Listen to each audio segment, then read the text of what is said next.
En 1951, la Libye était l'un des pays les plus pauvres au monde. Sous Kadhafi, et avant l'intervention de l'OTAN, le niveau de vie des Libyens était le plus élevé d'Afrique. En avance sur la Russie, le Brésil, et l'Arabie Saoudite. Le droit au logement pour chaque Libyen était une obligation du gouvernement. Les couples nouvellement mariés recevaient 50 000 $ d'aide pour acheter leur propre maison. L'électricité était gratuite pour tous. Le niveau d'éducation était très élevé. Le taux d'alphabétisation avait atteint les 85%. Les Libyens bénéficiaient d'un système de soins des plus avancés et surtout, gratuit pour tous. Les personnes ne trouvant pas les soins ou l'éducation qui leur convient en Libye, recevaient une aide du gouvernement pour se rendre à l'étranger. Tous les prêts étaient sans intérêt, à 0%. Le prix de l'essence était de 14 centimes. Chaque Libyen souhaitant devenir agriculteur, le gouvernement lui offrait une ferme, avec de l'équipement du bétail et des semences. Le 1er juillet 2011 à Tripoli, 1 700 000 Libyens sont sortis pour manifester contre l'OTAN. 1 700 000 Libyens, ce qui représentait 95% de la population de Tripoli, soit environ un tiers de la population de la Libye. La banque centrale libyenne appartenait à l'État. Et contrairement aux banques occidentales, en Libye la banque n'était pas détenue par les Rothschild, et donc libre de dettes. En 1991, la Libye a été accusée sans preuve d'être responsable de l'attentat de Lockerbie Paname 103. Il s'est avéré que les États-Unis avaient payé les témoins au procès, 4 millions de $ chacun, pour témoigner contre les accusés libyens. Ils ont été payés pour mentir, et ils ont depuis retiré leurs preuves. Kadhafi avait également travaillé pour remplacer le paiement du pétrole qui était en dollars américains, par le dinar africain. Nicolas Sarkozy avait traité la Libye de menace pour la sécurité financière de l'humanité. L'un des premiers actes de la Libye rebelle a été de créer une nouvelle banque centrale. Devenue la propriété des Rothschild, comme les nôtres en Occident, les pays de l'Ouest. La famille Rothschild possède plus de la moitié des richesses du monde. Les banques Rothschild créent de l'argent à partir de rien, et le vendent aux États avec intérêt. Cela signifie que nous n'aurons jamais assez d'argent pour rembourser ce qui est dû. Alors que nous, et nos enfants, sommes devenus esclaves pour dette aux intérêts Rothschild. Contrairement à nos dirigeants, Cameron, Obama, et Hollande, Kadhafi avait refusé de vendre son peuple. La Libye était libre de toute dette. Les Libyens avaient beaucoup plus que nous n'avons en Occident. Ils avaient un chef qui avait de l'intégrité et du courage, et qui travaillait dans leur meilleur intérêt. Les Libyens se partageaient les richesses de leur pays, libérés du joug de l'usure, et des intérêts.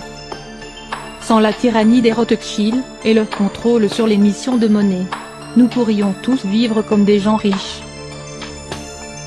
On estime à plus de 150 000 le nombre des Libyens tués par l'OTAN et les rebelles. Kadhafi croyait en la démocratie directe, comme le prévoit son livre, le livre vert, The Green Book. Selon Kadhafi, les démocraties parlementaires sont intrinsèquement corrompues. Que les gens peuvent, et devraient se représenter. Après avoir cru les mensonges sur cet homme toute ma vie, son livre m'a étonné. Comment rester assis sans réagir, en regardant comment des individus et des pays sont diabolisés, détruits par nos gouvernements criminels. Et regarder les médias protéger ces personnes responsables de crimes contre l'humanité. Nous devons montrer notre solidarité avec les peuples de Syrie, de la Palestine et du monde entier. L'ex-ambassadeur russe en Libye, Vladimir Chamov, a déclaré: la population ne paie pas l'électricité.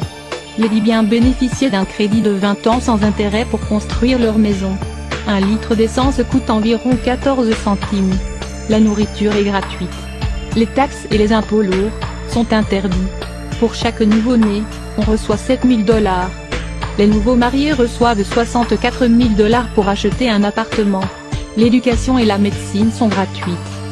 L'éducation et la formation médicale à l'étranger sont payées par le gouvernement. Il y a des supermarchés pour les familles nombreuses avec des prix symboliques pour l'alimentation de base. La vente des produits au-delà de leur date de consommation est punie de fortes amendes, parfois même de prison. Beaucoup de pharmacies offrent des fournitures gratuites. Diffuser de faux médicaments est un crime majeur. La population ne paie pas l'électricité. La vente et la consommation d'alcool sont interdites, la prohibition est une loi. Les prêts d'achat d'une voiture ou d'un appartement sont accordés sans intérêt. Les affaires immobilières sont interdites. Si quelqu'un veut acheter une voiture, jusqu'à 65% du prix est réglé par l'État. L'essence est moins chère que l'eau. Les bénéfices de la vente du pétrole sont consacrés au bien-être de la population, et à l'amélioration des conditions de vie. Beaucoup d'argent a été dépensé pour irriguer le pays avec l'eau des aquifères souterrains, et par son échelle, le système a été appelé la 8e merveille du monde. Il fournit 5 millions de mètres cubes par jour à travers le désert et a considérablement augmenté le territoire irrigué. 4000 km de pipelines sont profondément enterrés pour les protéger de la chaleur. Tout ce qui a été nécessaire au projet a été accompli par la seule Libye. Hélène Chelestuc a déclaré: la propagande occidentale a diabolisé Mouammar Kadhafi en le décrivant comme un tyran pathologique, et un ennemi implacable des aspirations démocratiques de son peuple. Ce n'est pas vrai, car il existe en Libye des mécanismes de contrôle populaire et de démocratie, il existe des conseils élus de citoyens et des communautés autonomes, comme appelées ici, des communes. Tout cela, sans bureaucratie pléthorique, mais avec un haut niveau de vie et de sécurité sociale pour les citoyens. Est-ce pour cette raison que la Libye a été diabolisée et attaquée par les puissances impérialistes? Pourquoi la Libye est-elle bombardée? La Libye qu'on décrit comme dictature militaire de Kadhafi, est en réalité, l'État le plus démocratique du monde. En 1977, il a été proclamé la Jamaïria, qui est une forme élevée de démocratie, où les institutions traditionnelles du gouvernement sont abolies, et où le pouvoir appartient directement au peuple à travers ses comités et congrès. L'État est divisé en de nombreuses communautés, qui sont des mini-États autonomes, dans un État ayant autorité sur leur district, y compris l'allocation des fonds budgétaires. Récemment Kadhafi a émis des idées encore plus démocratiques, distribuer les revenus du budget directement et de façon égalitaire aux citoyens. Ces mesures, selon le leader de la révolution libyenne, devant éliminer la corruption et la bureaucratie parasite. Il n'est évidemment guère étonnant que les médias dominants ne fournissent au public aucune de ces données, extrêmement révélatrices sur la nature réelle du régime libyen, car il est probable que tous les indignés à travers l'Europe réclameraient des avancées sociales calquées sur la Libye du colonel Kadhafi. Ce qui serait pour le moins embarrassant pour les si brillants et si compétents dirigeants du vieux continent. La diabolisation du colonel Kadhafi en Occident a pris une nouvelle dimension après les attentats de Lockerbie et du décès de l'UTF. L'Occident continue d'accuser la Libye d'avoir perpétré ces attaques terroristes, alors que l'excellent journaliste Pierre Péan a définitivement démonté cette fable. Les Libyens n'ignorent pas que le CNT est composé d'islamistes ayant servi en Irak, de personnages tels que Mahmoud Jibril, connu des lecteurs de Wikileaks comme l'un des interlocuteurs favoris des États-Unis, ainsi que des membres de la tribu Arabi, une tribu connue pour sa déloyauté vis-à-vis de Tripoli et pour sa négrophobie.